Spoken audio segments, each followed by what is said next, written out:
శాంతి భద్రతల విషయానికి వస్తే ఈ ప్రభుత్వం ఏర్పడిన తర్వాత మీరు హైదరాబాద్లో 3 కమిషనర్లు వేశాం. ఎటువంటి 24 క్యారెట్ గోల్డ్ లాంటి కమిషనర్లు వేసామో చూడండి. ఎక్కడా పైరవీలకి తావు లేకుండా,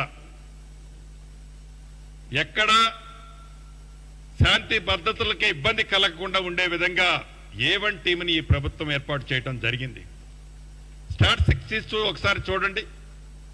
ఆనాడు ఆ ప్రభుత్వంలో జరిగిన అక్రమాలు కానీ, మర్డర్లు కానీ, కేసులు కానీ, ఇతరత్ర కంపేర్ చేస్తే అప్పటికి ఇప్పటికీ ఏ రకంగా కంట్రోల్లో ఉందో చూడండి.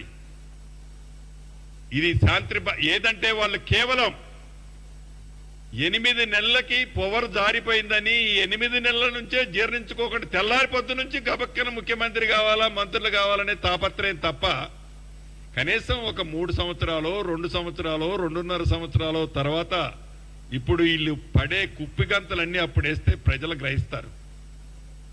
అరే 8 నెలలు, 7 నెలలు, 6 నెలలు, మొదటి నెల నుంచే కూలగొడుతున్నా పెద్ద మనిషి. ప్రభుత్వం కూలిపోతుంది, కూలగొడతాం. ఇక మీడియా మిత్రుల సబ్జెక్టు కూడా ఇప్పుడు అడిగారు.